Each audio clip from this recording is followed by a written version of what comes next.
Hey everyone, the Talking Dads podcast is brought to you by Little Scholars Early Learning Center. Whether your family needs infant care, a preschool program, or before and after school care, Little Scholars' highly rated Step Up to Quality programs provide quality early childhood education at an affordable price. Visit www.littlescholars.net to get in contact with an enrollment specialist and schedule a tour of any of their 5 Lake County campuses. Here's the deal. Talking Dads fans are getting a little bonus. Mention that you heard about them through our podcast, and when you tour, and you'll receive $25 off of your registration fee. Again, that's Little Scholars Early Learning Center, where children learn, play, and grow together. We are also brought to you by Pub Fredo Gastropub. Pub Fredo was voted Best Gastropub in Cleveland in 2019 by Cleveland Magazine Silver Spoon Awards. We love Pub Fredo. Their menu is chef-inspired, always pushing the limits of traditional pub fare. The other night I had a burger, I believe it was called the Pub Burger. It was incredible. Cooked perfectly. It was amazing. And you won't have a problem pairing your favorite item on the menu with their great selection of local craft beers, crafted cocktails, and of course, an amazing bourbon and whiskey selection. I went with the Bullet 10-year with my Pub Burger. All of this in a cozy, fun, come-as-you-are atmosphere. You can check them out at pubfredo.com and on Facebook and Instagram at PubFredo Gastropub. We are also brought to you by Marky Fresh Barbershop in Menor, Ohio. Bro, I love Marky Fresh. It's the best, isn't it? Dude, I get cut there like every 3 weeks. My kid gets cut there every month Every and a now and half or then. so. Month and a half, 2 months, something like that. They do such a good job. The environment is phenomenal. Everybody's awesome there. Can I tell you a secret? I don't Please. even give a shit about the haircut. It is so much freaking fun going there. Just to hang out. Yeah. I have such Just have a good time. Every time, man. Yeah. You get caught. If you want to be in there fast. Oh, yeah. Their whole app, everything, booking to get in. So It's so easy. convenient and easy, but you get caught up Oh, yeah. because you just want to hang out and talk with these guys. You know what the word is? Shenanigans. Shenanigans. So many shenanigans. You don't want to leave. It's so much fun. But honestly, they do a fantastic job. They really do. I look way better when I leave than when I get You in there. really do. I know. So, yeah, Marky Fresh. Yeah, book at markyfresh.com. Book, get in, stay fresh. What's up, podcast? Thanks for tuning in to another episode of The Talking Dads. A little different episode for you this week. We have Seth Benhaim from Infuse Spirits, and specifically what we're talking about, Broken Barrel Bourbon. So Seth's all the way out in California, so this was a Zoom call. So there was some difficulties involved, but we got through it, and we got to talk to him about his company, Broken Barrel, and the different whiskeys that he's putting out. They sent us a ton of samples and full bottles and all that good stuff. It was awesome. And then we talked about his daughter, who's about 4 months old, and getting into that realm. So it was a ton of fun. Check it out. If you haven't heard of Broken Barrel, you need to follow these guys on Instagram and check out what they're doing. It's pretty cool. Get yourself a bottle wherever you can. But yeah, a lot of fun. Enjoy and have a great weekend.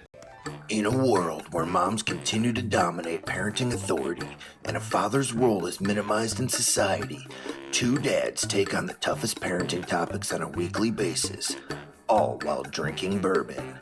They are the Talking Dads.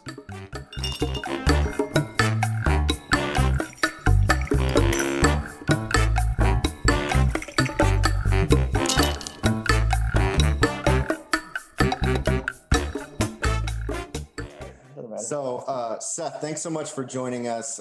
Again, I'm Ian, and this is Steve, and we are affectionately known as the Talking Dads. So thank you for joining us from California and bearing with us through some technical difficulties. But we're definitely here, and it's good to see your face nice and clear and hear you nice and well. So, if you could introduce yourself, give us what we call a dad profile, who you are, what you do, what makes you a dad. All right. I'm Seth Benhaim. I'm the owner of Infuse Spirits Group and Broken Barrel Whiskey. I recently just became a dad. I had a baby about a month ago. She'll be turning 4 months on Monday. So it's our first baby. Huge congrats. Yeah, thank you. It's a big deal. It's fun. It's a huge life change, obviously, as you fathers yourselves know, and every other father out there, right? Yeah, absolutely. but I guess that's kind of why we're here. I talk about that, fatherhood, and talk about whiskey. And I have the immense pleasure of working every day with whiskey and surrounding myself with it in all aspects of my life. Kind of like whiskey is always a part of it. So, and spirits for that matter. So yeah, that's me. I'm a dad. I'm a whiskey maker. I'm a vodka maker. I'm a salesman. I'm a CEO. I'm a little bit of everything. So That's awesome. That's very cool. I mean, that is like the epitome of being a dad, right? Like figuring it all out at once. And then if you're lucky enough, you get whatever you do, you get to enjoy some fine spirits while you're doing it, because that certainly helps sometimes. Yeah, oh yeah. Sure. It definitely helps when that's what your business is as well. Yeah. No, it's like people ask me like, what's your hobby? It's like, well, I talk about spirit, my own podcast after work. Like I still drink it. I'm still talking about like mezcal and tequila and gin and all this stuff. So it's always spirits. It's always whiskey. It's, you know, that stuff is like kind of prolific, day to day to day. People will tell you like, oh, Seth's kind of boring to talk to unless he's talking about alcohol. Like he doesn't really have much to say about anything other than like booze.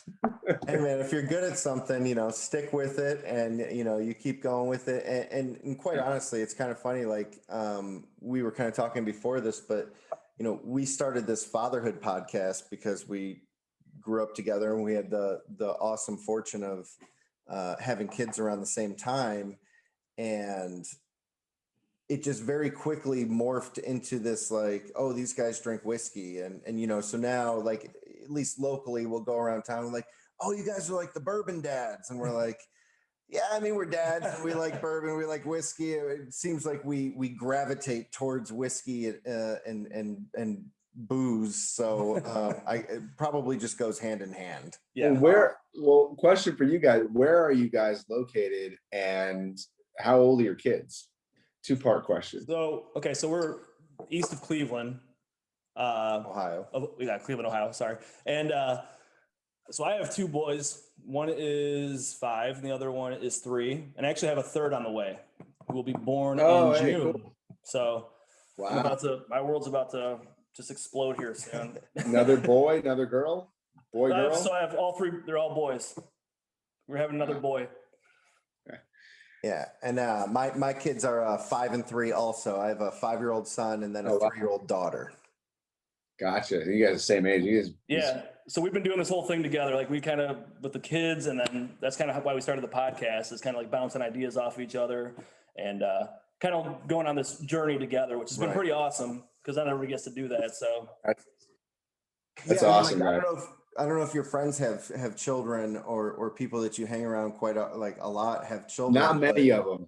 Yeah, they're all we kind of saw that as a pain point, right? Like we got to do it together, to whereas we had some friends that, you know, their kids are maybe 5-6 years older than ours, and they were kind of alone through it, and you know, that family and things like that. But it's definitely fun to go through it with a buddy, right? I got one friend, or a really close friend with a newborn. I got some other friends that have newborns, but my core group of guys, like who were over actually last night, we watched the Justice League movie, which was really a 4-hour. It was, call it a 4-hour excuse for me to open up like some very, very good bottles. There you go. We drank, and then we ate, and then we kind of in between all that watched the film. But you know, they're far from having kids. I mean, one of them will probably have 40s, and again, so I'm 32, right? So okay. Some would say I'm late to having a kid, but I guess. Oh, I don't think so. No, because I mean, kind of average, maybe. Yeah, you're right around the same time as us. I mean, yeah. I'm trying to think. I was 30. Yeah, I was 30 when I first was born. So yeah, 35 now. You're 36. Yeah, 36. Yeah. So right around the same time as us. Yeah. You know, it's interesting. I think that today, people, not just guys, but men, women, whatever, I think that we're waiting a little bit longer. I think that our generation has decided that you know, you can start a career, you can, you know, get your education, you do all these things before you decide to start a family, and hopefully set yourself up for a little bit of success instead of, you know, if you have the opportunity to. It doesn't always work out that way for everyone, but certainly if you have the choice, why not? Well, yeah. I mean, you think about it, like we're the generation that grew up with the internet, right? Like I remember logging on to Netscape in the school library in elementary school. Like that's a very different generational thing than pretty much anybody that was in school before us. Like we were first, second, third grade jumping on. We were playing Oregon Trail on the library computers, and we were jumping on Netscape and Yahoo, and then someone was like Google. I'm like, oh, Google, that's a funny word. You guys remember Ask Google? Jeeves? Ask Jeeves, exactly. Ask Jeeves. But that's all of, like, you know, you guys are a little older than me, but it's like we were all kind of doing the same thing roughly. I mean, the technology was coming out. I was a certain age. You guys are, you know, older, but probably still in elementary school. Mm-hmm. But the point being that, like, we're this generation shaped by the information that's available to us and the internet and all that stuff. So, you know, we see what everyone of our friends, family, everyone else is doing all the time. That's social media, especially last like 10, 15 years, has been shaped by that. So you have that going on. And then you have, like, not just our friends, you see what the whole world is doing. So, you know, you see everything from like arranged marriages in other countries all the way to, like, okay, my friend's like 45, this guy's 45, and doesn't even have a girlfriend, let alone a wife or a kid or a family or anything. Mm-hmm. So that and everything in between. And you're like, all right, I guess I'm doing just fine because I can see everything. Whereas 60 years ago, maybe you're just looking around the neighborhood or around the block, or you're getting on the phone potentially with someone and finding out, like, oh, Stacy's daughter just had their third kid. Like, right, you know, get with the program. And you're like, but I don't have a job. So it doesn't matter. Have a kid. Okay, fuck it, whatever. Yeah, no, you're 100% right. Do I swear on here or not? Oh yeah, absolutely. Yeah, fuck shit. We fucking swear all the time. Good. No, you're 100% right. Sure. Like, our world is, number one, it's instantaneous, and number two, the scope of our reality is so much different than our parents' generation, right? Like, like you said, like they're very, I don't want to say stuck, but you're really confined to your neighborhood, right? I mean, you talk about like information, but also just like physical travel. Like there was no, I mean, and part of it was you had to call the airline or you had to go and physically buy a ticket versus now, like, dude, if we wanted to come out and do an in-person podcast with you, we could jump on our phones, grab a ticket, be there tomorrow. and like, it wouldn't be that weird of a thing, you know? The world's a lot smaller. Right. The world's gotten a lot smaller. But I think there's some overall, I think there's a lot of positives that come from that, and it really advances everything. But what, you know, keeping on topic, because I feel like we could go way off the rails with this if we wanted to. Yes. but you know, in terms of like just fatherhood and all that, like, yeah, I think the reality too is just this generation, the millennial, which I am reluctantly calling myself and everyone else, because you gotta own it. You gotta own it. I own it. You gotta own it. You know, I think it's okay to own it because the Gen Zs or whatever are coming up behind us and they're a bunch of punks, so we can try and rag on them instead of you know, the last 10 years of like everything in business being, oh, how do you get the millennial to buy something? It's like, I don't know, you put it on Instagram, I guess. Like, that's pretty much it, right? I mean, that's always been the answer. So that's the answer. Just, you know, put it on Instagram or something. But no, you know, we're all like, this is my ramblings, right? But these, you know, we're all basically looking at our friends to the right and our friends to the left, like what's everyone else doing? And if you see on Instagram feeds or stories that someone's having a baby, you're like, oh shit, and you go tell your friends or your spouse or whatever, like, they're having a baby, like, should we have a baby, or like, what should we do? Like, you see that and it kind of goes like, oh, house. And the other part of it is like, even on that note, like our generation is like, until right now with the interest rates, like it's been freaking impossible for most of our generation to buy houses because the housing market is so out of whack with at least the cost of living in all these different states. Like I'm in California. Yeah. Right. I'm never going to own a house. Like it's impossible to own a house Right. unless I sell this business or something, or take it all the way to the moon, which I plan to do both of those things. But you know, I'm not a rich man. I'm very humble, modest. Like we're doing just fine, and we have everything we need. But you know, buying a house in California is crazy. It's impossible. Insane. It's so hard. It's insane. We're in a much different market. I was in the Marine Corps, and so I lived in California for a little while. And I remember we had an issue in the barracks, and we were in 29 Palms, and we had to go do some training in San Diego. And so we went out there, and we were in they put us up in La Jolla because that was close to Miramar. I don't know if It's a nice area.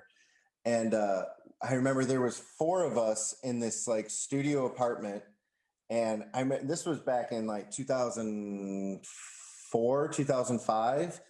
And I remember them telling us that that place that we were in was like $3,000 a month to rent. And we're like, there's 4 of us living in there, and it was meant for like one person, you know? Yeah. We're like, holy shit, how do people live? Yeah, it's completely different here in Ohio, man. Like just the cost of living is just completely different. I've never been to California, so I don't know. But yeah, I mean, the housing market is insane right now. It's a lot of places. California is one of them. But I got a buddy who's got a 5-story building in St. Louis that he's renting for 2/3 of what I pay for rent here. Oh my! He's got 5 stories. Yeah, he has an elevator. It's got an old timey elevator with like one of those like mesh gate with like accordion. Yeah. No, it goes from the right to the left. So he like pulls it across like an accordion. Yes. And then you have to lock that and then pull the gate down, and then you push it like these big clunky buttons just to kind of get up and down. That's awesome. That's pretty cool. Yeah, no, it's pretty cool. I mean, he's got some old guy that like rents it to him. He's like, you take care of the building, and I'll just like, you know, I'll ditch town. But anyways, that's awesome. So, all right, so Seth, let's get into the whiskey a little bit here because I'm thirsty, and I just took a sip. Pushed my Glencairn away from me. I pushed it away from me because it's very tempting, and I want you to talk about your brand here and your whiskey. Sure. So Broken Barrel Whiskey, we're basically. You guys good? Yeah, we're good. Sorry. We got a message Something's going on. Router. We're good. Sorry, man. Go ahead. I think we're running good. I'm not too worried about it now. No worries. Broken Barrel Whiskey, if I had to summarize it, we make bourbon, rye, and American whiskey, or we're about to make American whiskey, and with broken barrels. So literally sledgehammer, axes, pickaxes, you name it. Like we've used every kind of tool we can imagine. I think we're gonna like start doing chainsaws or something just to kind of break it up a little bit. But we break the barrels, we break them down, we toss the rings, we toss the heads, and we take the staves and we lower the wood into the whiskey. So we literally submerge it at least a month, sometimes 4, 5, 6, 8 months. Depends on time of year, product, type of flavor we're going for. We're tasting all the way through. We don't want to over oak it. We don't want to under oak it. We really keep drinking it. And that's the beauty of it. If we try something and we have like a launch date that we're trying to hit, we can always add more oak, try and speed it up. Or we can pull oak if it's getting if we need to launch it in a month from now and it's already getting to where it needs to be, pull the oak out. So that's kind of the concept is we have full control of the kind of finishing process. And we call that the oak bill. So basically all whiskeys have a mash bill. We have an oak bill. So that first one you guys are going to try, California oak. And unfortunately, there's no label on there. So I'll just tell you, it's got all of our bourbons that you're going to try tonight, the cast strength, the regular small batch, and then the California oak. That's a 70% corn, 21% rye, 9% malted barley. And I guess if we're doing video, you guys can see every single one of our bottles has a little table on the side by the UPC code. Yep. And you can actually see the mash bill and the oak bill. We put it on every bottle. That's pretty I cool. love that. So, I like the transparency of that, and like, you know, yeah, that's there's nothing to hide. right. And well, Nothing. and the oak bill is different, right? Like you just kind of explain how you take pickaxes and things like that to break it up, and that's what's separating you. And I think that's cool to show how what you're doing. Yeah, so we basically the first one is the California oak. Me being born and raised in San Francisco, parents met and got together in San Diego at UCSD. Grew up most of my back in Los Angeles, almost 10 years. Actually, no, this year, 10 years. I've been back in LA for 10 years since I left for college. So my whole life, basically California, and the Central Coast, one of the areas that I haven't lived in, but I've spent a lot of time visiting, known for their wine, amazing wine region out in Paso, Santa Ynez Valley. There's so much stuff, Buellton, there's so many little like pockets and wineries. And it's a totally different environment than up in Napa, Sonoma, which everyone thinks California, they think Napa, Sonoma, but there's, you know, hundreds of different labels of wine coming out of the Central Coast. And so I thought it'd be kind of fun to be different and to take Central Coast Cabernet and put it with Kentucky bourbon, because it's, you know, it's the closest wine region to where I live. It's an area I've spent a lot of time. It's a lot of wine that I've drank, and people that I know in that area. Like we're friends with like the Firestone Walker guys, and we're friends with a lot of different breweries, distilleries, all that, slow brewing. So we know a lot of people up in that area. We wanted to take all that and kind of put it in a product. I was born in 1988, so it's 88 proof. And it's really, I mean, I have a absolute love for Kentucky. So Kentucky and California kind of together in one bottle is exactly what I was going for with this. And I wanted to take a whiskey and make it very palatable for the wine drinker. So if you're not, if your wives, you know, for a lot of dads that have a love for whiskey, but they have wives or spouses, significant others, whatever, that, you know, the missus likes wine, but you like whiskey. This is the whiskey where you might be able to sit down with them, pour a glass and say, oh, you know what, I could get behind this. It's not too strong. It's kind of sweet. It has dark fruit note. Yep. This is the gateway whiskey for that wine drinker. Was the intention, and I think we nailed it. I think we did pretty good. It got a gold medal at San Francisco World Spirits Competition, so I was pretty proud of that. That's awesome. I'm gonna try it. This is really good.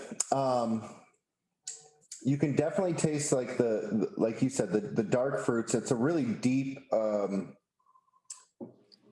It's a really deep palate on it, like right up front. You can, and again, I'm no professional when it comes to tasting, but like I'm trying to pick out the nose on it. It's incredible. It's Didn't so you guys much more come from a intense than I tasting thought. tonight? What's You're that? a professional, man. You came from a tasting earlier before this Right. podcast. You got to be a professional. That's fair. You're a pro. But yeah, this is really good. And you're right. This is something like if you want to try to get the wife involved and have her try it out, and because it's nice. It's that 88 proof, and it's really smooth. You know, it's not too hot, and I love that 88 proof has a meaning behind it too. Like Yeah. I'm a sucker for stories. Yeah, and that's a good story right there. And it seems like if nothing else, you know, in today's world, you can sell anything with a story. And I think it's cool when a product comes together and there's thought behind it. I think that just shows that whoever's making it is passionate about it.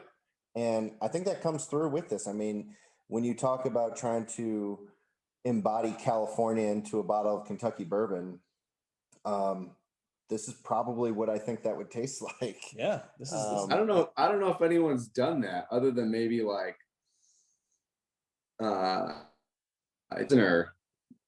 prisoner wine, I believe, is a California wine, and so that would make the Bardstown bourbon with the prisoner wine barrel finish a California Kentucky deal, with the exception that the whiskey they used wasn't from Kentucky. Wasn't from Kentucky. From Tennessee. Yeah, it was Dickel, Tennessee, right? that's a Tennessee Dickel bourbon source. Yeah.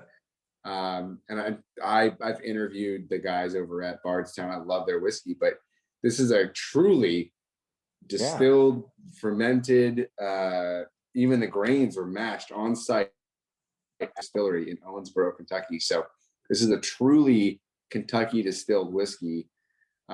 It's younger. It's not a 10 plus year old whiskey by any means, but it's a younger whiskey. But you actually, because it's younger, it hasn't spent too much time in that new charred oak barrel, the bourbon barrel. So it's really receptive to the imparting of flavors from those other staves. That makes sense. So I like the younger whiskeys for our brand because they're very impressionable. They can take on that flavor.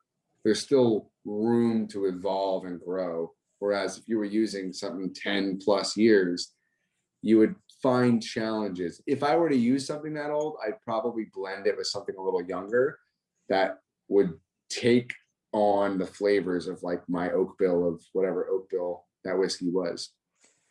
All right, so I'm interested because I like learning. I kind of know a little bit of the process of how whiskey is aged, but so correct me if I'm wrong here, but from what I understand, like you put it in a new oak barrel so that as the seasons change and humidity and all that other kind of thing, like the juice gets soaked into the wood and then it expands and contracts and keeps doing that process over and over and over again. So that makes sense. If a younger whiskey, it just hasn't done that process enough to kind of not allow any other flavors to be imparted, right? Is that kind of the idea? Well, yes and no. You could put 2 barrel staves worth of when I'm drinking peach brandy cast strength bourbon. Because I just got my hands on this and I can't stop drinking it because it's like the best thing I've ever made. So I'm very happy with it. It's like my third. This is my third glass, so I'm enjoying this one. This is great. But point being, I could get the peach flavor into a 10-year-old bourbon, but I'd have to use a lot more oak. And you get the peach flavor, but you get other things too, and you don't necessarily want that. So there is an art to this. You really Gotcha. It's like I would equate it to cooking. There are out of this world cooks and there are very bad cooks, and there's everything in between. So you don't want to you want to find your niche or what you're good at. And I'm very good at putting physical objects into liquid and having them turn out to be very tasty liquids once you filter out and bottle the whole thing. Which is a skill that I picked up with infused spirits and putting a much harder substance. Oak is easy relative to like lemons, right? Like lemons are, you get a lemon that's brown, or you get a lemon that's too big, or you got to like massage. I had to train dozens of people that have come and gone from the assembly line of our vodka manufacturing facility in Las Vegas to talk about. To work through getting the right consistency for our lemon vodka using an entire real full lemon peel in every single bottle, inside of every bottle. So working with oak, it was an experience at first. It was definitely, there was a learning curve. Like we put we did trials, right? Like we did like a trial and inside of a bottle. And then we did a trial inside of like a 5-gallon Gatorade tank. And then we're like, okay, we're ready. Buy the barrels. We bought all the barrels. We shipped them out. At the time, we were still doing everything in Vegas. So we shipped them to Vegas. We went out there. We got a hotel. We stayed there for a week. And we put all the oak staves into the whiskey. And we did it on like Monday. And then by Saturday, I think, we went in there and we're like, all right, it's time to taste it. Like, let's try it after 1 week and see what happened. Pull it from the bottom of the tank, which I didn't even know was I thought we were going to scoop it out of the top, but we did from the bottom, and it was darker than coffee. Really? And we're like, what the fuck? We're like, oh shit, 10,000 liters of whiskey. And we're like, which is, not insane. It's an investment, though. It's an investment. It's an investment. It's not the world's biggest batch, but it's certainly not a single barrel either. 10,000 liters, and it was black, like thick black. It wasn't filtered, so we gave it, we ran it through a coffee filter really quick to try and like just see if that changed anything. We're like, oh my God, we torched the whiskey. Like the oak was too much oak. It was too. Our calculations on the 5 gallon to the 10,000 liter was not even remotely like transferable. And then the next thing you know, we came up with this contraption where we got a power hose connected to the gas tank for the air, but we didn't hook up the water. And we put a 9-foot extension hose and lowered it into the tank, and we agitated the whiskey. The color and the flavor had sank to the bottom of the tank because the whiskey didn't end up pulling it, was like very light, almost like honey colored. And we're like, oh shit, the color and the flavor is sitting at the bottom, agitated. So we put this hose together and we created what was basically like a bourbon jacuzzi. It was like going. And by the time you agitated the whole thing, then we tried it and we had this like beautiful amber mahogany color. And this was like batch 1. And we're like, oh my God. And we like tried it. We didn't need to filter it. Like all the stuff kind of like settled and dissipated. Tried it unfiltered and it was beautiful. It was perfect. And we sold it all out right away and it was great. And it ended up being a success story, but learning lessons as you go through, you don't know. Yeah. But you don't know until you try it. That's genius. It was crazy. That's pretty awesome. It's an incredible story. I got to be honest. We all still I'm use thinking the hose. Oh, that's cool. Yeah. I got to be honest. All I'm thinking about right now is a bourbon jacuzzi. Yeah. Sounds amazing. That's so I think you're onto something. Just don't make it out of good whiskey. That'll be That's true. Right. Yeah, this California oak is really good. Really good. Thank you. Yeah, it's a fun one. We like it. It's here to stay. It's not a limited release. It's part of the core lineup. We're going to continue to produce that every day. We want to keep that going. It's a phenomenal product. We're really happy with that one. Very cool. So which one should we try next? I guess we're going down that line, right? The 95. 95. Okay. All right. 5 and the rye and then the cast strength. Okay, perfect. So this was basically our small. Go ahead. Small batch. Go ahead. Sorry. Small batch. Small batch. Stop. 95. So that is our small batch 95 proof. The oak bill on this is the same as the rye whiskey you'll try next. It's 40% French oak, 40% ex-bourbon, 20% cask. It's a same mash bill as the other whiskey, the other bourbon. So all of our bourbons, we use the same mash bill. Okay. I love referencing the bottle. I love that the oak bill. It's pretty awesome. We talk quite a bit actually when we do our reviews.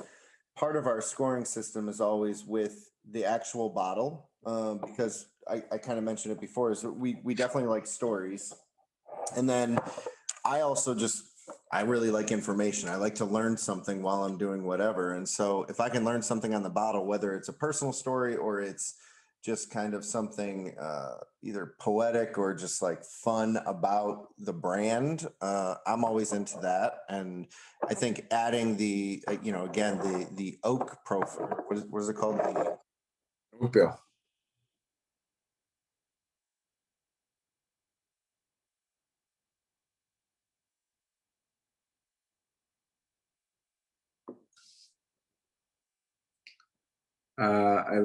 I can't hear you guys. Okay. We There got you this go. little microphone here. Must have bumped it when we were passing the. Yeah, we must have bumped it. So here, we'll put it here. Repeat that whole part that you said. So no, I was going to say I like that. So when we do our reviews, we do our tastings and we do some reviews. One of the things that we always talk about is the appearance of the bottle and what's on the bottle, because I think for an everyday whiskey drinker, similar to wine, is you go into a liquor store and nowadays you go through to the bourbon whiskey selection and it can be overwhelming.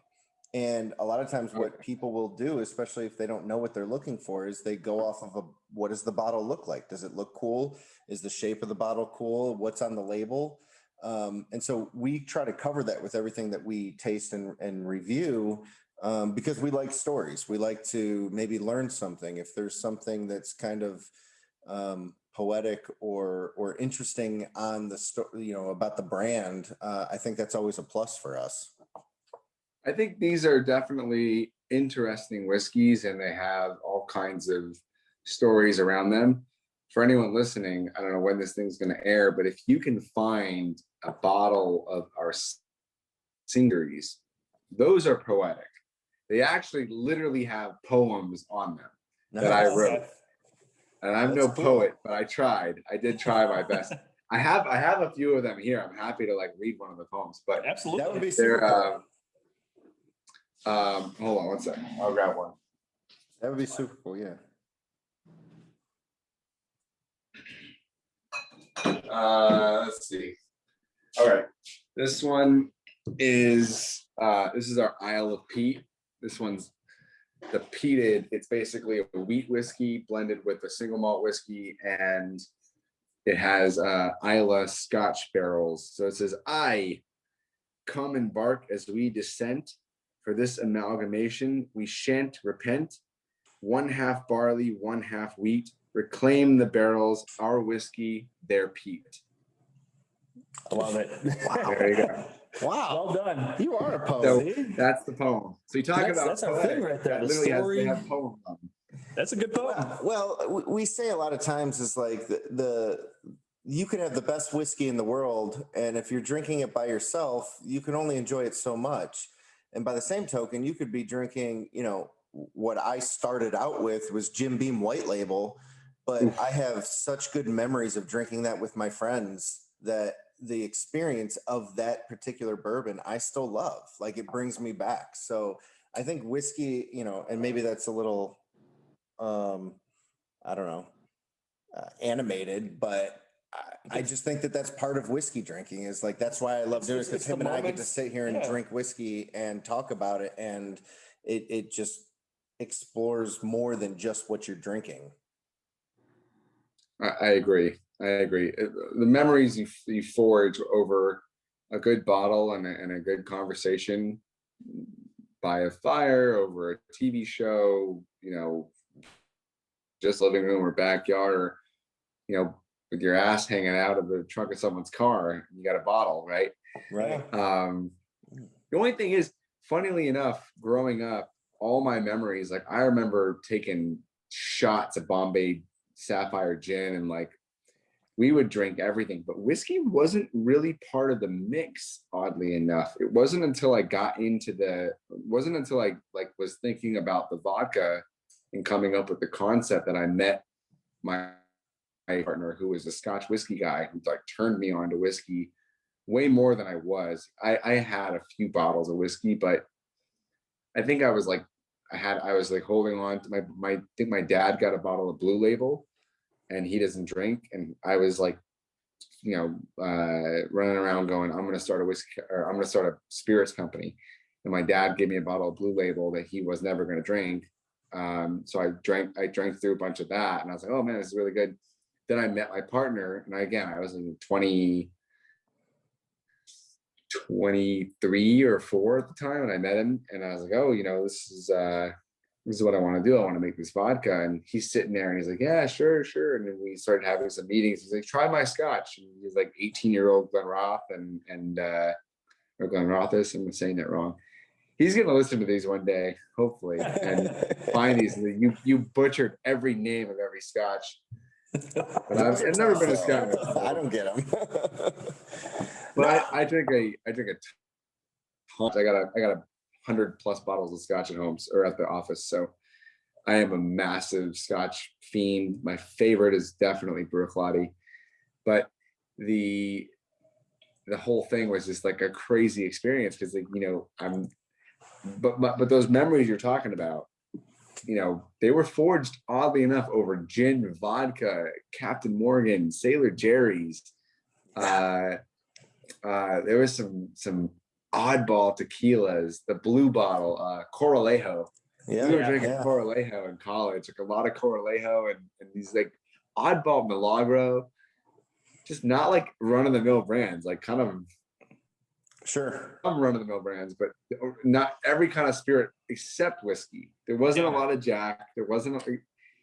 I went to school in Arizona, by the way, too. So college was Arizona, so there was not a lot of whiskey going on. So it's so funny to be here today with the whiskey brand, and I've been to 30 of the 42 or 43 distilleries in Kentucky. I've visited 30 of them, and I've been to 150 distilleries. I believe is the count, roughly, or so. So I love visiting distilleries. That's a big part of the job. Yeah, that's a lot of fun. Yeah, I mean, I would agree with you. I think, again, kind of talking about eras that we grew up in. I mean, I remember I was in the Marine Corps, and I remember in the Marine Corps, that's when I learned to drink whiskey. I mean, before that, I was always just a beer drinker. But I got to the Marine Corps and everyone was drinking Jack Daniels and Jim Beam. So that's what I started drinking. But I'd come home and like hang out with these guys and they're all drinking vodka. Yeah. That was just like vodka was huge, right? I was never a bourbon whiskey guy, ever. It was like actually up until, I don't know, right around the time this guy got me started on it. And it's like, that's all I'll drink now. I don't want to drink beer. I haven't had vodka or any type of other liquor really. Maybe at a wedding or something here and there, but like whiskey and bourbon is like my thing now. It's like I just preach it. I turn people onto it. I'm always giving out samples to everybody. I love it. That's what I love about whiskey and bourbon. It's like just the sharing and the conversation and just the whole community of it is it's something. It's completely different. I think I have a passion for it now. Yeah, 100%. I wonder if kids today, like that are in college right now, are drinking different whiskeys. Tequila. It's tequila. Oh. So we're both. It was a big influence from like, I think George Clooney, Casamigos really penetrated, and now, if I had to guess what the 19 to 21, 22-year-old college student is drinking legally, Terramana. I would guess in America at least they're drinking a shit ton of that Terramana, Dwayne Johnson stuff. And in the UK, I mean, I know they're drinking a lot of gin. I mean, gin is prolific in the UK and throughout Europe. Gin has been on fire for a couple years now. But yeah, no, I'm with you, Steve. I mean, I was drinking a lot of vodka in those days, and Finlandia and the brands that you don't even talk about anymore, right? Like we were drinking, is Finlandia better? Popov is better than Grey Goose is better than this. Like you'd put a line them all up and you like take a shot of each of them. With the goal of the night was how many shots you're gonna take. But the creative element of it was there was one of each of different vodkas. One guy had one bottle and his. I was in a fraternity, so we had like 40 guys living in maybe 20 rooms, like 2 by 2. So every different room had a different bottle of vodka. So you sit down and like basically everyone would have like pour one of each of their vodkas for everyone else, and you'd all take a shot. Be hammered by the end of it, but you'd have tried 8 vodkas.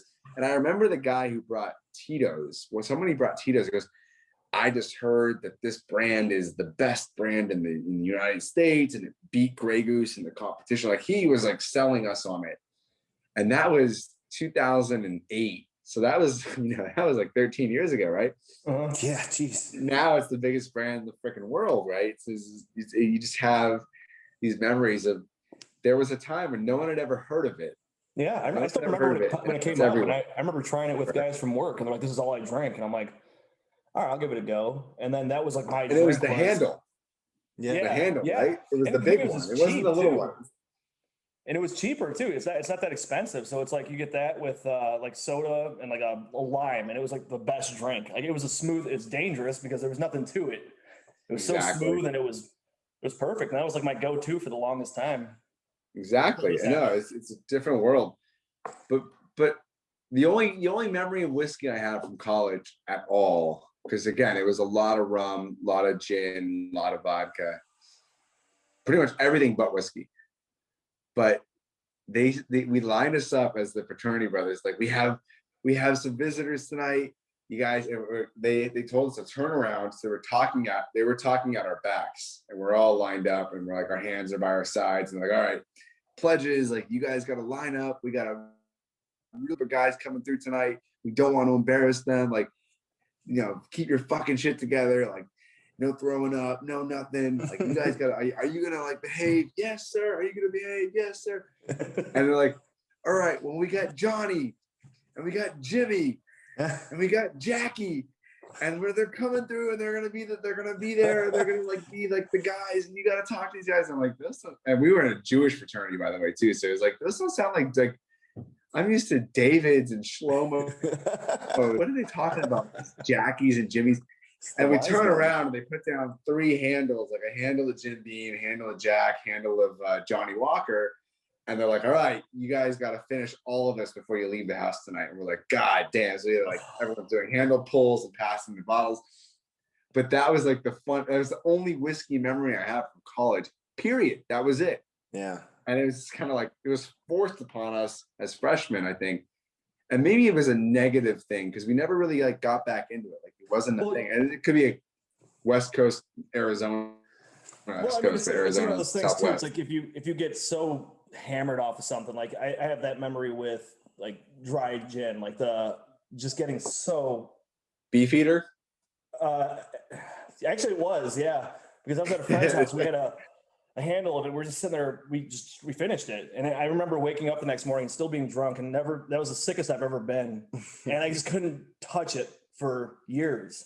Like the smell of it would just kill me. That's Bombay for me. Bombay is like I love the bottle, and I still think it's a cool brand, but I think that the allure was I had gotten my fake ID at like 17.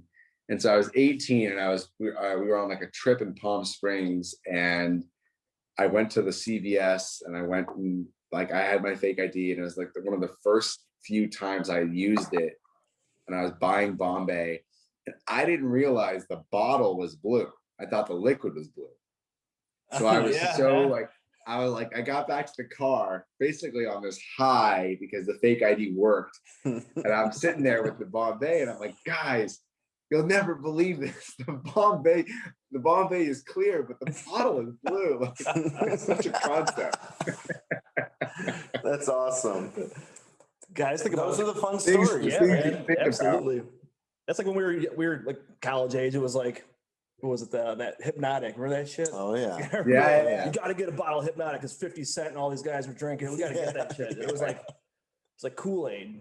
Yeah. Alizé. Hypnotic, Alizé, all that stuff was like, because that's what like the Dr. Dre, Eminem, Exhibit, all those guys were rapping about. Yep. Drinking that stuff, and it was very, very influential. I mean, it was certainly a big part of the culture at the time because this is all the music we were all listening to. Was this either East Coast or West Coast rap, and kind of the wars between them, but. Yeah, it was.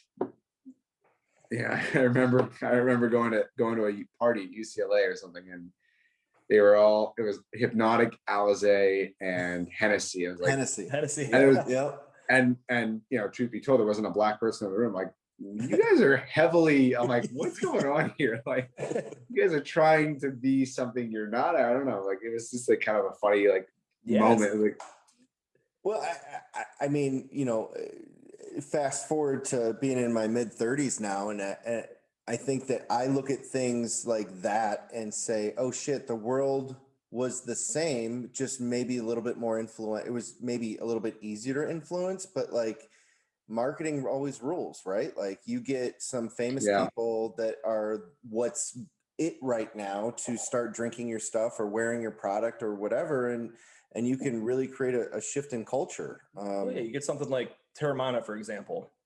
Right. The Rock. Yeah. Everybody knows, Yeah. like, he's huge, right? I mean, for all age groups. I mean, I'm no tequila expert, but from what I understand, it's not even really that good of tequila. But I've had it. It's actually not terrible. We have I a mean, bottle of it. yeah, I know. We bought a bottle to do a review on, and we just haven't touched done it. 'cause we're just not tequila hate guys. tequila. I just can't stand the smell of it. But and then think of the Dan Aykroyd The Skull vodka. Skull vodka. Like I've never had it, but I'm sure it's probably not that great. But that bottle is amazing. So it's like you're drawn to it. You're like, that looks freaking Cool sweet. bottle. I gotta get that. it's a cool bottle. Yeah, for sure. Yeah, Dan, the celebrity brand is really hitting its sort of apex or its inflection point, I guess, because I'm seeing and hearing, although,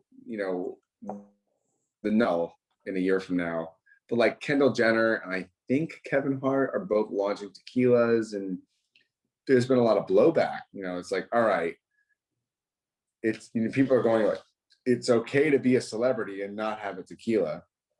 No one's gonna judge you. You're okay to do that. It's not like a rite of passage. Yeah. Well, You don't have to have a tequila. I just look at it was not too long ago. Who was it? Chris Stapleton did a thing with E.H. Taylor or with with Buffalo Trace. I think I saw that. And you got these, they're nothing other than E.H. Taylor single barrels, and they're going for what were they going? It was day one. It was up to $15,000. $15,000 for a bottle. I mean, and there was still a week left in that bid. I never checked it again. It's just silly, but I mean, it's to a good cause, and that's cool. And if you can use your celebrity to do something like that, and then if you have so be it. $20,000 to throw down on a bottle, right. Good on you. Hopefully, some of that's going to charity or something. Yeah. I think it's all going to charity, right? But I mean, somebody's still going to buy it. Then it's fine. Yeah. Then I actually don't have a problem with that. I don't either.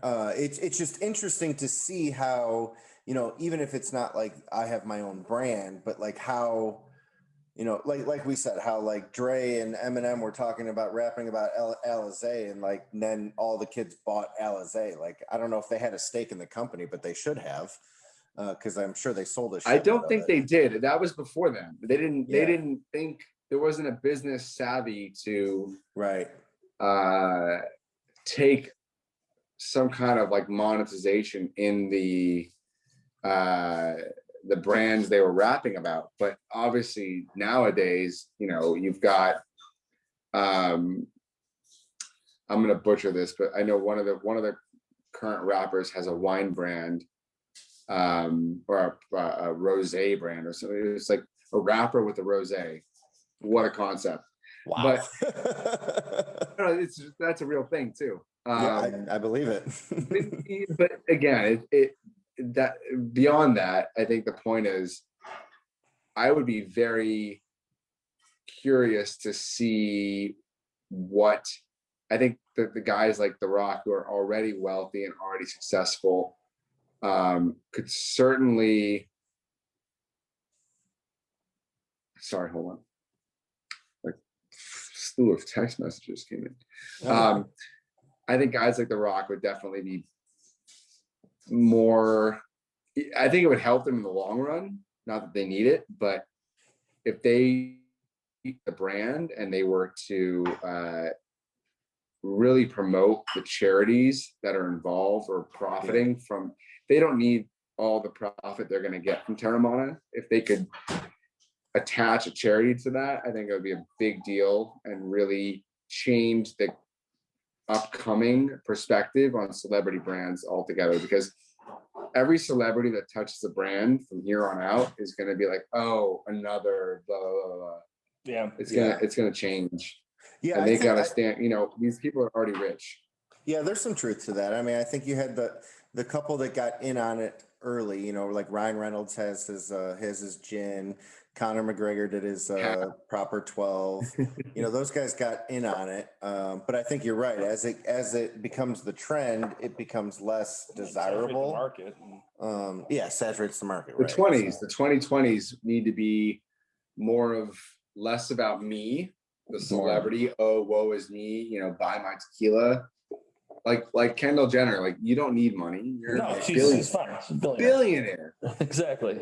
So if you're gonna do a tequila, do it, but do it with a cause. Right. Do and it with further somebody. perpetuate your brand. Absolutely. I think people would be Do a it with lot more willing to buy 10% it. equity to a charity. Yeah. That then it's a whole different story. Then now you're promoting social entrepreneurial, ventures. It's a whole different world. Yeah. Anyways, I know you guys are drinking through some of this stuff. So have you gotten to the rye yet? No, I'm It's not getting the point ready right to. now. I'm just finishing up that 95. Get It's on the really rye. good. It's got some smoke to it. Yeah. Is that right? Get on that rye whiskey. That's what you got to try next. So rye is what I'm going to go into. So this 95 that we just had, which is like you said, your small batch, it's very good. It's got some smoke to it. Is that correct? Have you ever heard that before? I have not heard about smoke. But Steve, do you agree? Smoking? So, I definitely, I don't know about the smoke so much. It's So it reminded me of like, or maybe what I'm thinking is like this would be really good with some barbecue. Okay. Which I guess most whiskeys could be, but because I don't think I'm getting the smoke as much. I got it. Personally. Okay. Well, hey, that's what you're picking up. All right. So, but no, I don't know. I think there's no wrong answers. Everyone's palate's different. Right. Everyone's Absolutely. going to get different things. Well, it's funny because we usually seem to pick up a lot of the same stuff. I think we're always testing everything together, and we always say our palates have synced. Is that synced? Yeah. So, but yeah, I don't know if I'm catching the smoke too much. But I will say this. Right. I love on your guys' website, speaking of breaking the barrel, the video of you guys smashing the barrel with a sledgehammer. That's pretty awesome. I think you guys bringing the chainsaw into the equation would be pretty amazing. I think we need to do a chainsaw. And one of the ones I want to do is I want to get up on the roof of the building. I want to like, an empty barrel is probably 60 pounds or so. I think if it's like given to me, like if two guys hand it to me, I think I can hold it. Just don't fall off the building. Just to throw it off the roof of the building and let it land in slow motion. I want to film that. I want to like throw a barrel off the roof of the building and let it land on the ground and break and shatter in slow motion with like multiple cameras and like a drone and shit. That would be amazing. Now I will say this: make sure you are a dad now. Make sure that you have some type of harness on or something, and so you don't go off the side of the building with the barrel. Oh, wait a minute. I just need to be able to hold it here for like 5 seconds where the people that hand it to me, because there's no way I'm picking it up. Damn hell, I do pull-ups and push-ups these days. That's about it because there's no gyms or anything. So all I do is like I go for like a run or I do a push-up or a pull-up. So I think I can like for a few seconds hold it where it is if it's handed to me, and then the people that hand it to me run out of the frame. Yeah, and then we get the video going, and then I throw it, and then it lands and it shatters. That would be cool. Not that is ever going to be a practical means. The reality is when we break the barrels. Yeah, and that would be it's a video for the website. Yeah, hell yeah, it'd be an awesome video. Ooh. But the reality is, I mean, when we're breaking barrels all the time, right? We get sherry barrels, we get French oak barrels, we get ex-bourbon barrels, ex-rye barrels, rum barrels, peach brandy cask barrels. We just take a hoop driver or like a micro crowbar and a small hammer. We just tap the rings right off and we just kind of like let it fall apart. We don't actually smash every single barrel. Yeah. Illusions aside, it's actually a pretty pretty like cut and dry thing. We can take apart a barrel in a few seconds, not even a minute. I could personally take a barrel apart in less than a minute. Yeah. So it's not hard. Wait a minute though. Especially I got an idea. Talking Dad's single barrel, right? At some point, and we just get kids, we put them in a room with a barrel and we just let them tear it apart, and we could take like a time-lapse video. It would probably take forever, but it could be pretty interesting. When you say kids, what age are we talking about? Because they're going to need some 5-year-olds in there. 6, 7, 5, like a couple of years from now. Yeah, let's get them there with some hammers and stuff and see if they can do it. It'd be a great Have a video. big disclaimer on there: no children were harmed in the making of this single barrel whiskey. Yeah. And they didn't touch any of the liquor. You have some real good insurance. No, I like that. Well, walk me through, like, what are sort of the dad, I mean, this is turning into a whiskey podcast for sure, but so the beauty of what we do is the dad component, right? Yeah. So really, I mean, what we set out to do was talk to dads in different communities, in our community and other communities, and figure out, like, what are they doing? And then we try to eventually tie everything back to how that impacts how you are as a father. So, everything that, I'm sure since the day you found out that you were going to be a dad, decisions in your life are a little bit different, and it might not be as dramatic as people think it's going to be, but the risks that you take, the opportunities that are out there, the hours that you work, things like that, they all change. That's a great point, though. That's a huge point. And personally, I can tell you what you just said was everything. I mean, that was everything. Like, when you found out you were going to be a dad, my wife had the genius to film when she told me that she was pregnant, which was 1 year ago from, like, now, March, because we have a 4-month-old daughter. It's April, and that makes sense. Found out last March. So she's filming me, and I come home from work that day, and it's March 2020. And I'm like, yeah, the world's coming to an end. Yeah. And I'm literally, like, sitting on the couch, and she's filming me, on me not knowing that she had actually set the camera to, like, video.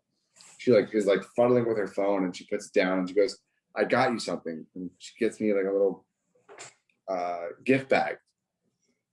And I, meanwhile, am rambling about the company's going to end, we're going to lose everything, I got to fire everybody. I'm actually saying in the video that is recorded that, look, we own this house in Arizona, because I bought a house at the end of college. I was doing very well, and I went in on a deal with my parents, and we bought a piece of property. I'm like, look, we're going to move to Tucson. We're going to go live in Arizona. Like, it's going to be fine. We don't have to worry about rent. We can go live in this house. Like, right. I'm saying crazy shit because I, like, the shutdown, it was like March 16th or 17th, she told me, and the shutdown is, like, collapsing around us. Like, you can't go outside, you can't stay out past 10 o'clock. You, like there's, like, curfews, and there's all this stuff going on, and people are, like, bomb toilet papers going out of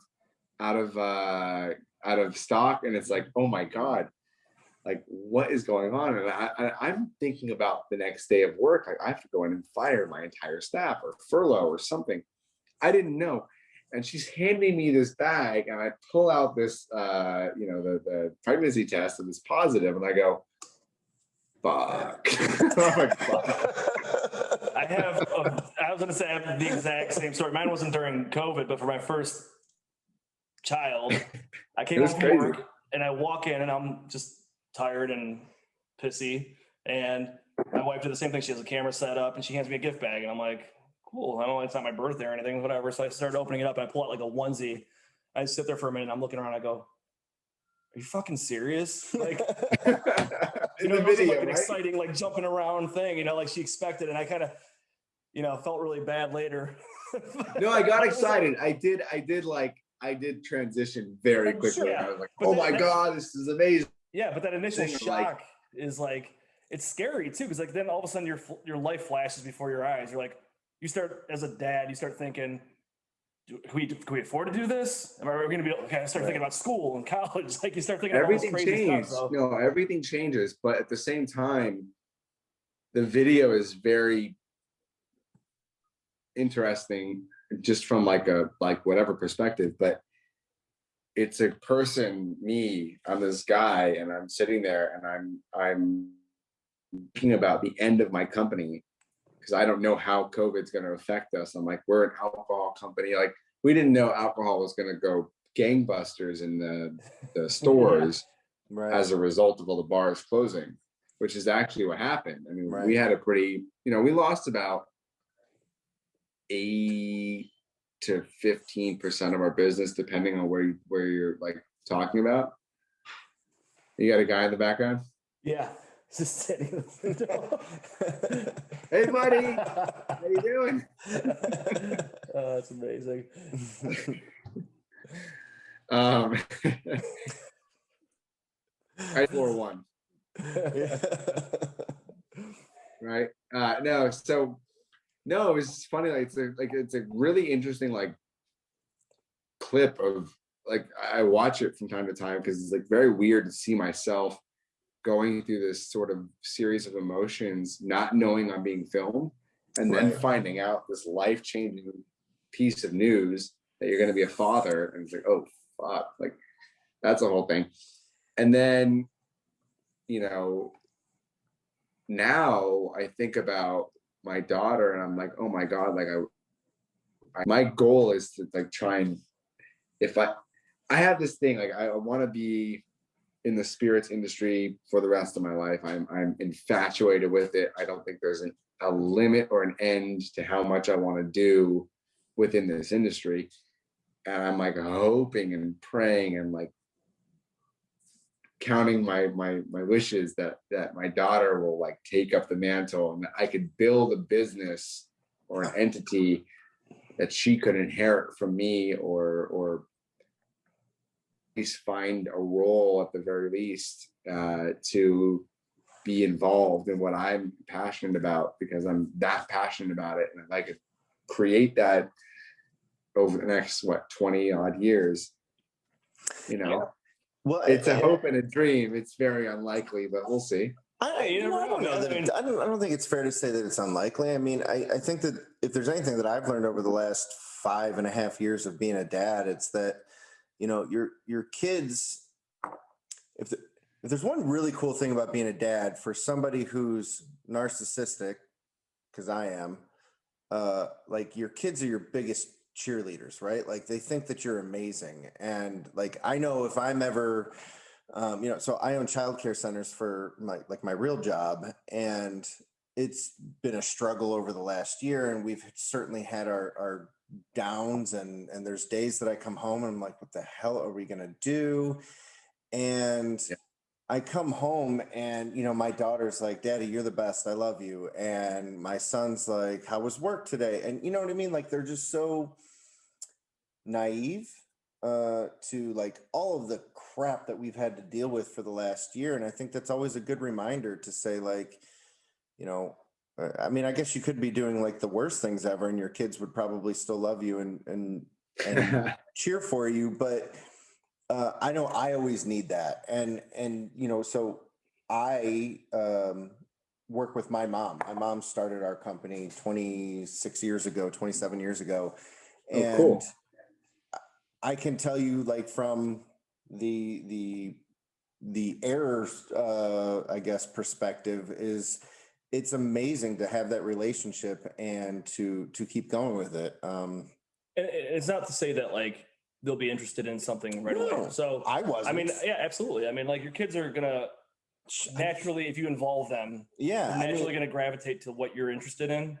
I think that like, for example, with you, joining up with your mom, like I know you had a different career path at first, so it was like that wasn't the goal, that wasn't the plan. Well, I remember like so we had the daycare centers, and at the time I think she had 2, and I was like, it was my duty. I had to work there, especially all throughout the summer and things like that, like during high school.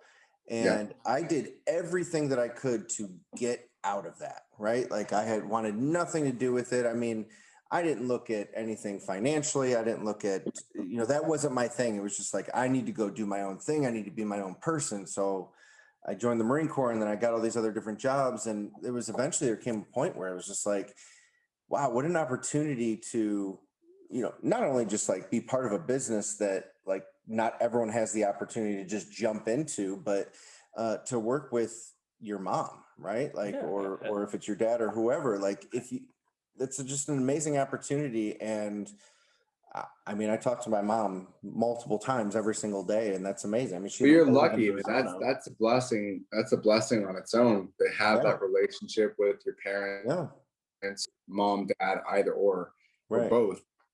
You know, you always see those posts on like LinkedIn where it's like it's like a screenshot of someone's mom calling. It's like if you see this, you're the luckiest guy in the world, and it's or a person though, and it's true. It's so true. Like the having your parents around, and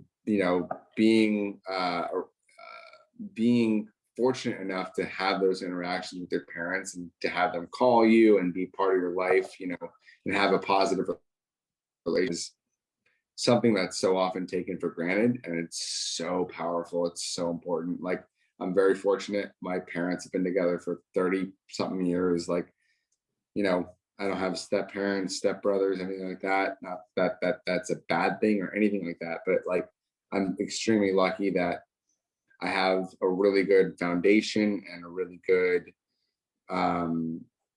role model of my parents and all that. And look, my parents are like, I consider them good friends. I consider them people like that I can talk to about anything in the world. And, I don't work with them. My dad's a doctor. My mom was a teacher. So, and neither of them drink. So there's this huge chasm. There's this huge abyss that rests between us, because what I did and who they are, how they do it, they can never truly, I think, understand my passion.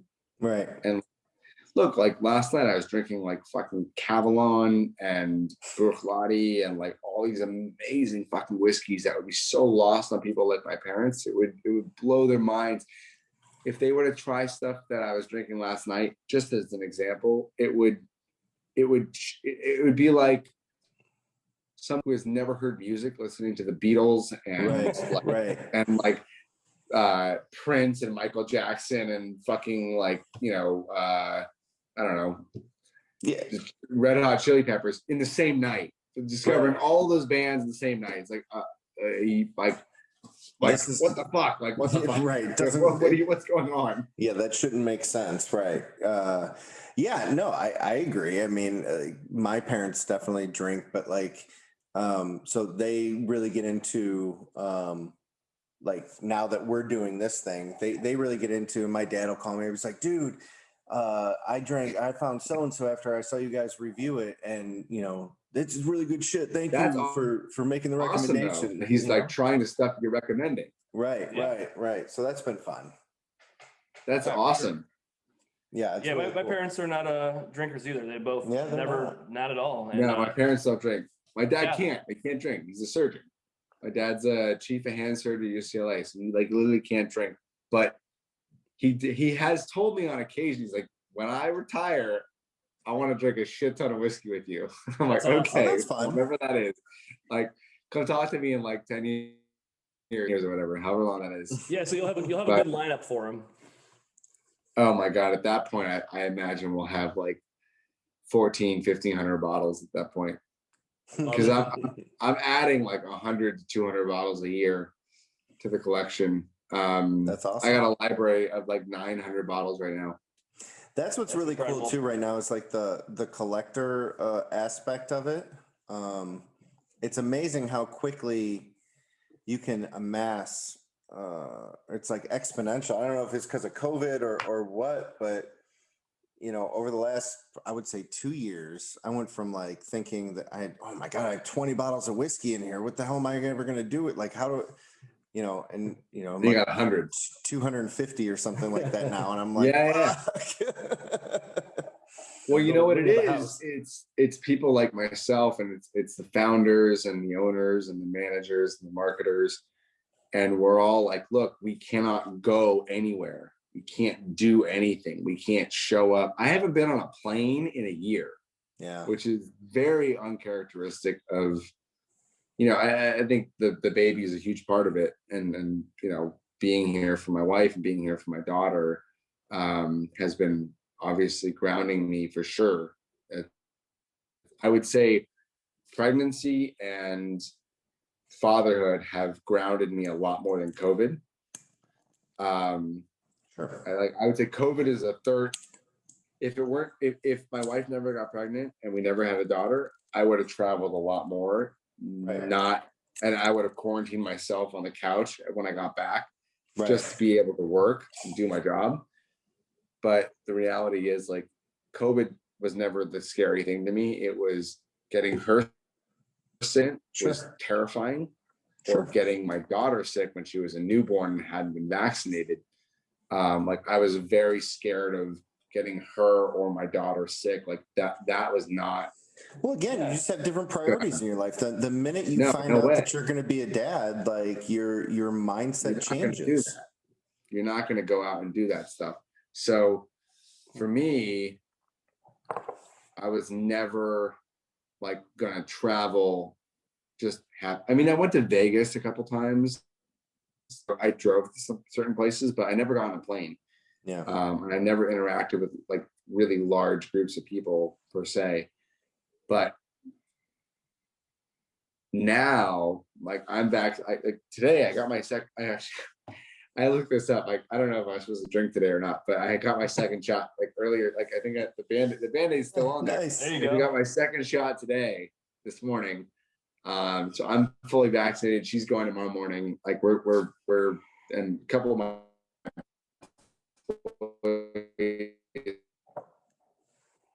they're on that front. But yeah, no, I mean, we're gonna start to travel. We're gonna get on some planes in May and June. I know I'm gonna be out in Kentucky in September. Are you going for the I'm actually gonna go to Bourbon Kentucky Festival? June. I am. We're gonna be there. Are you guys gonna be there? We're trying to figure out how we can do it. So Ohio's been kind You of gotta be there, man. behind on everything. So we're trying to figure out how we can make that work, because we were supposed to make a trip in January and that got canceled. So definitely go for the festival. That's gonna be fun. I've never been to that one, but I'm excited to do it. One thing I'll say about, we are going through a full branding and packaging redo. So we're redoing the logos, the branding, the bottles. We have new corks, new bottles, new glass, older whiskey. Everything's getting revamped in June. all right. So that'll all really be like your current logo. So I know my wife designed it. She's amazing, but it's really That's good. really good. The new one's great too. New one's great too. Perfect. Well, Trust you. mean, yeah, I can absolutely trust in that. So, yeah, that's cool. So if you guys are going to be there for Bourbon Festival, are you guys like going to have like a booth and where? Yeah, where, we're like, gonna have a little 10x10, and Yeah. we'll have some guys there. I'm gonna bring my guy who manages Kentucky, my vice president, one of my production guys. We're gonna all go out there because we're gonna try and line it up. That's, a few months after we launched this new product, these new bottles. So it'll be really cool to have them all there. That's awesome. Well, hopefully we'll be able to make it out and we'll hang out for a little bit. Yeah, meet you in person. Absolutely. I mean, I wish we were in Ohio, but it's not on the radar immediately, but it's tough. So one of the things, especially when we talk to owners and operators of distilleries or brands, is Ohio's just a hard market to crack because it's a closed state. So like, it's not like you can just like talk to a couple different, shop owners and say, hey, let's carry my product. You got to go through the state, and they're pretty particular about certainly nothing is quick. I mean, we've been hearing that we're going to get Willet for like 2 years now. You don't have Willet? No. Dude, so we can drive to Kentucky, we can drive to Michigan and get Willet, but like we can't buy it in an Ohio store. It's crazy. It's so ridiculous, and but we'll have a plethora of, I'm trying to think of something that's. If they're not taking Willet, then there's no way they're gonna. I mean, Willet's been around forever, so right. I love Willet. I mean, I think we Willet's keep great hearing whiskey. that it's coming, but It's supposed to be April. But by the same token, there's good things about it, is that Ohio apparently has like an amazing relationship with Buffalo Trace. And so, like we get, Blanton's and all that kind of stuff pretty easily, at $50. versus, there's a lot of people in other states that, paying $200 and $250, which I think is ridiculous, but, I would not recommend paying that. No. If you're going to pay that amount of money, there's a lot of good stuff from other parts of the world. Like there's amazing Scotch, Japanese whiskey, even Canadian whiskey, Irish whiskey. The relationships that are made, they're always behind, I feel like. So like, I can go pick up some Weller 107 any day of the week, to whereas a lot of places can't. But like, I want some of this new stuff that's coming out, and like, we're just not going to see it. You get the good stuff, but you don't get the new stuff, and that's kind of the trade, I guess, of living there. But anyway, so you guys are on the last whiskey. We're on the last whiskey. Broken Barrel. That's the second chance porter beer. That's the Tabula Rasa. I'm excited for this one. If you haven't had it, which I don't think they're in Ohio, I doubt they are, but there's a great beer. Oddly enough, I was drinking Tabula Rasa before I ever even brewery. I saw the bottle. I was in the mood for a porter. So I picked up some Tabula Rasa and I was like, man, this has got some coconut flavor, all this, that. And then I realized that Tabula Rasa, which is Second Chance Brewing, is the same distributor that we have in Southern California. And one of the guys, I think his name is Mark, over at Second Chance, was like, let's partner up with Broken Barrel and put their bourbon in our beer barrels. And so we did it. We broke up the Tabula Rasa barrels. We took the porter beer, we put it in the Broken Barrel bourbon, and that's what you guys are drinking. That's super cool. That's awesome. Little coconut, a little bit of I can smell the coconut. Cinnamon. It's a little bit of cinnamon. I can smell the cinnamon. Look quick, like it's like that. 116 proof. This one's, if you add water or ice, you're fine. I mean, it's meant for that. But 116 proof. It's a very drink approachable beer finish. It's, a lot of people think beer finish, they're looking for hops. There's no hops here. Like, it's not a hoppy. No. This is a porter. Personally, I don't like the flavor of hops with whiskey at all. I'm way more into the darker coffee, chocolate, coconut notes. Like a stout type thing. Yeah, I like stout. I like porter. I'm really into those imperials. Like, I'm really into those darker, heavier beers as a means to flavor or into a whiskey. So the chocolate. I can get a little chocolate on this. This is good. It's chocolatey. It's certainly an after dinner beer. Bourbon. I mean, but it's all there. The proof on it too. I mean, we like the high proof stuff. I'm a cast strength barrel proof kind of guy. I'm with you. So this tastes hotter even than 116. Yeah, I like it a lot.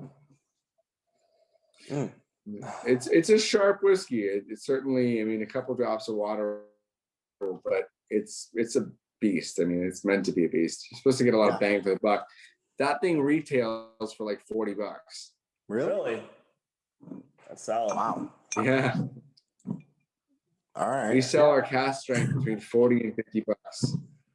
Love that. At the store. Yeah, that's great. So good finish on it. And those other three whiskeys you guys tried, the Heresy Rye, the California Oak, and the Small Batch 95, $30 everywhere you go.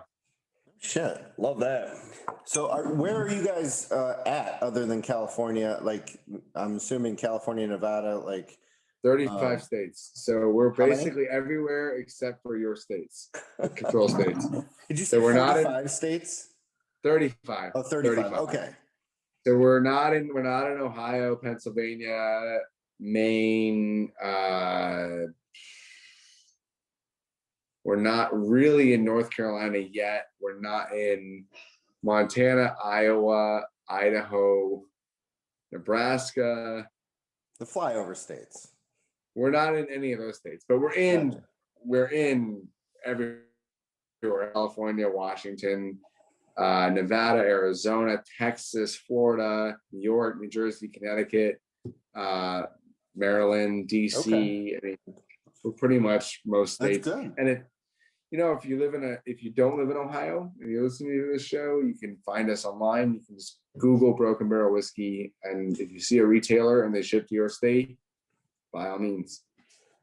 Yeah, absolutely. I mean, and I definitely want to give a quick shout out to your social game. I don't know if that's you or if you've got a team or what, but that's me actually. Yeah, you do a fantastic job, dude. I love the idea of like all the collaborators you have on your site. The Grand Ambassadors. Yes, the Grand Ambassadors. Yeah. I think that's super cool. I dreamt that up, by the way. I woke up one night and I was like, oh my God, Instagram ambassadors, Grand Ambassadors, Instagram ambassadors. I literally woke up from my sleep. I was like, this is a thing. I wrote it down on my phone, and the next morning it came to me in a dream, dude. It's so smart. That's awesome. It's funny. I don't take this the wrong way. It's cute, but it's also like, oh my God, why isn't every brand doing something like this? Because that's what a cool way to get your brand out there and see what other people are doing in collaboration. And, I think that's the cool part about it, is just seeing the collaboration in it. The name Grand Ambassador was to be used in public. That was more of an internal, okay, we got this program. We want these Instagram. We have all these people on Instagram that we are really close with. Let's send them bottles every month or every quarter or whatever. And if they post for us, we'll give them more whiskey, and we'll kind of have this symbiotic, relationship where they get whiskey, we get content, and they have an outreach, and if they're fans of the brand, everyone wins. Makes a lot of sense. But I'm really excited to expand that, because we get a lot of people reaching out I want to be a Grand Ambassador, and we cut it off. We're like, no, we got 25 people. That's it. No one else. But there's a lot more than 25 people on Instagram that want to receive free product, talk about it, do the photos, do the content, do all that stuff, and review it. So we'll open it up about 3/4 of the way into the year, because it was a 1-year sort of deal. We're like, look, we're going to try this out for 1 year. But we did it with bourbon, we did it with bitters, and we did it with whiskey or vodka. And I love my team. They're fantastic. They're doing a great job on the vodka and the bitters. But the whiskey people have just been leagues above the others, in the sense that pretty much we lost one person, whereas we couldn't even, we were we couldn't, but I think my team is having some problems in getting the vodka and the bitters people dialed in to the same degree. Whiskey is like a religion. Whiskey's just so hot right now. It's so, every post that goes up, people are just going crazy over it, and I love that. But vodka and bitters don't have that kind of rapport. So it's a lot more, we gear a lot more of that towards cocktail culture more than anything. Whereas whiskey culture is much bigger than cocktail culture, but there is no vodka culture or bitters culture. It's just cocktail culture. Well, but even to hear you talk earlier about tequila, and I always say, from when I lived in California, I would always say that Ohio was 4 to 5 years behind the West Coast. It's truly good with everything. I wouldn't say that. It's probably, the gap has probably been closed, just based on remember, this was 15 years ago. Okay. 15 years ago, I agree. Yeah. So I feel like the gap is definitely closed, just from socials and just the amount of information share and all that kind of stuff. But I'm telling you, so in Ohio, so again, closed state, where prices are set. The relationships with the distillers are already done. There's a website where we go. We know that every state store has, when they get delivered. But the problem is that like it's created such a demand issue that like you have people that sit there and wait for 4 or 5 hours at a time to go. No, that's insane. It's people that insane. wait in line for blends. Oh, it's absolutely insane. It's ridiculous.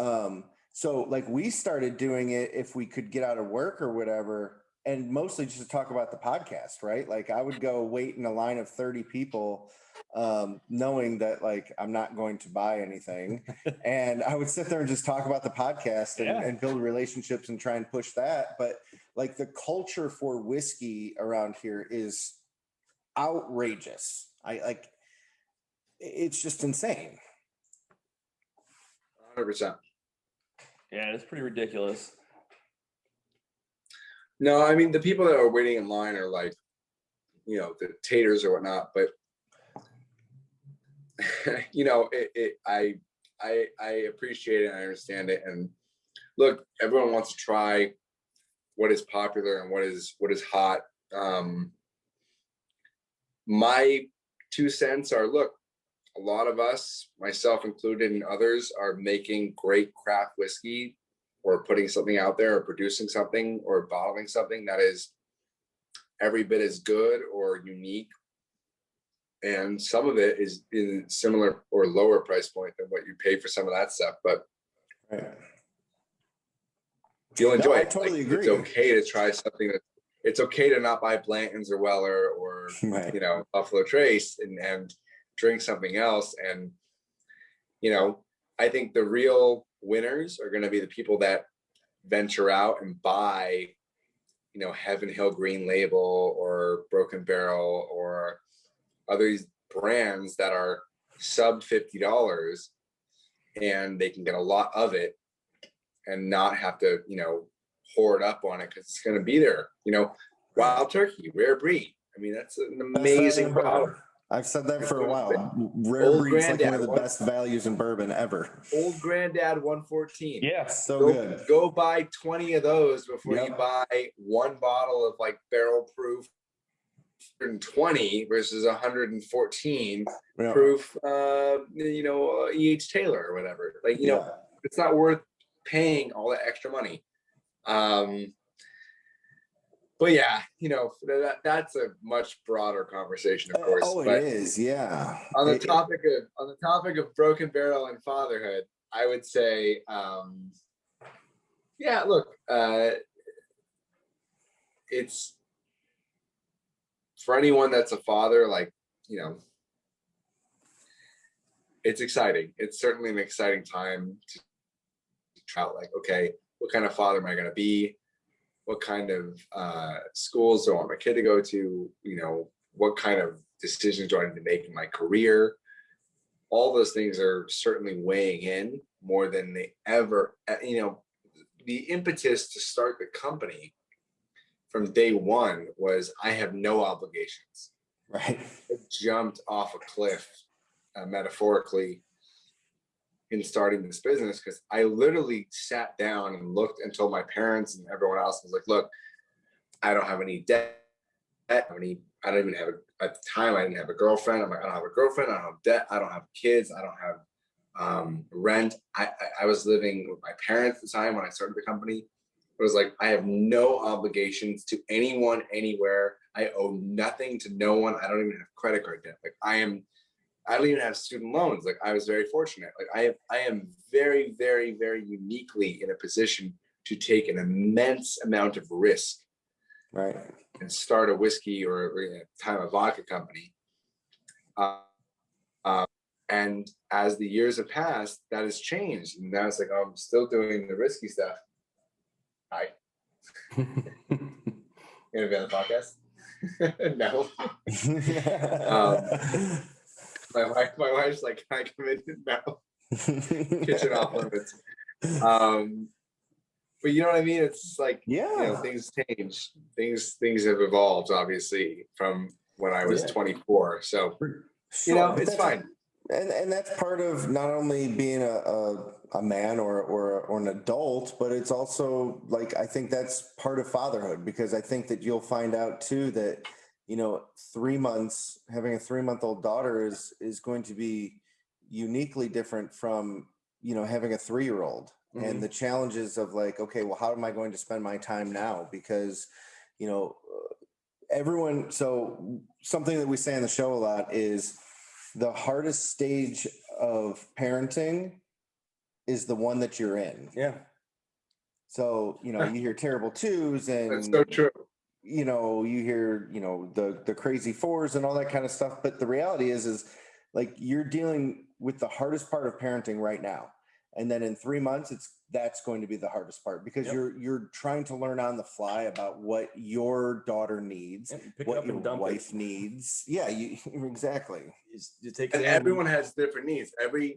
If you have a child with a disability or a learning special needs, it's not like everyone's got their own story or their own situation, and it's different for every single father. So there's no way necessarily to relate to what another person's going to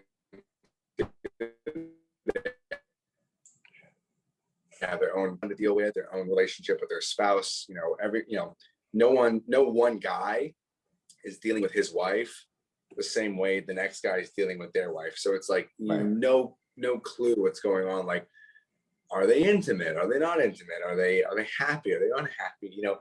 50% of marriages are gonna fucking end in divorce anyway. So it's like you've got that going on. Like half the people around you that have kids are probably dealing with some shit.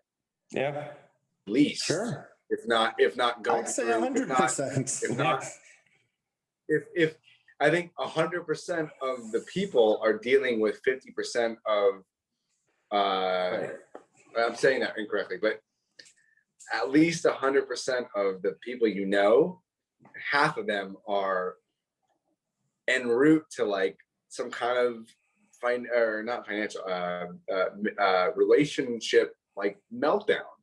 So you gotta factor that in. Like everyone's going through shit, and you have to bring that all to your the way you approach it. Like, what kind of family are you trying to raise? What kind of relationship do you have?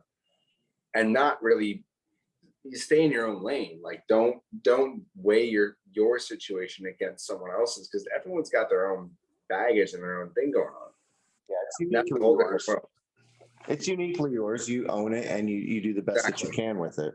Yeah, for sure. It's like, it's one of those things like everybody thinks that you should be doing what everybody else is doing. Like that social media thing. Like you see a kid doing this and you're like, why isn't my kid doing it? Right. Or this person has this, why don't I have that? It's just like, you do it your way, raise your kid how you want to do it. And every kid is run your race. You got to run your race. Exactly. And it's, you do it how we always say, what works for you and your family. That's how you do it. There's no book on it. It's just whatever works for you. I always like to live by never, ever expect anybody to do what you want them to do. You're just going to be disappointed. And that's true. Absolutely. No one in life is going to do what you would do in a certain situation. So don't expect them to. And you'll find if you don't people, you're much happier, because really the source of unhappiness can generally come from missed expectations. And if your expectations are set from the get-go in this sort of like, I have no idea what anyone else is going to do, but I'm just going to do me, you're going to be much happier all along the way. Very well said. 100%. Yeah, that's gentlemen, true. I've got to have some food. Yeah, because it's been a long day, and yes, I got my shot, and I'm getting tired and getting hungry, and absolutely, honestly, I don't know. I might be very sick tomorrow. I have no idea. I got my second one next week, so let me know. I had to look up if I could drink after I got my shot, and clearly I'm putting that to the test here. So we'll see what happens. We'll see how it goes. Seth, thank you so much for taking living evidence of like what happens when you get a COVID shot and then drink like 4 whiskeys in a row. It's all documented. It's all documented. We'll figure it out. This is actual like a study right here, case study. Thanks again for taking some time out to talk with us, dealing with some technical issues that we were having. It was really good to talk to you. We will definitely keep in touch, and maybe we'll get to Try to meet up in September. That'd be awesome. September, yeah. September, yeah, Kentucky. I'll see you guys in Bardstown for sure. All right, very cool, man. Thanks so much. God bless you and your family. Take care, man. Yep, you guys too. Take care. All right, see you, bud. Bye. Hey guys, if you love what you just heard or watched, and we know you did, do us a solid and hit that thumbs up. Share with your friends and throw us a comment, literally about anything. Your support legit keeps us going. Oh, and don't forget to give us that 5-star rating. We really appreciate you.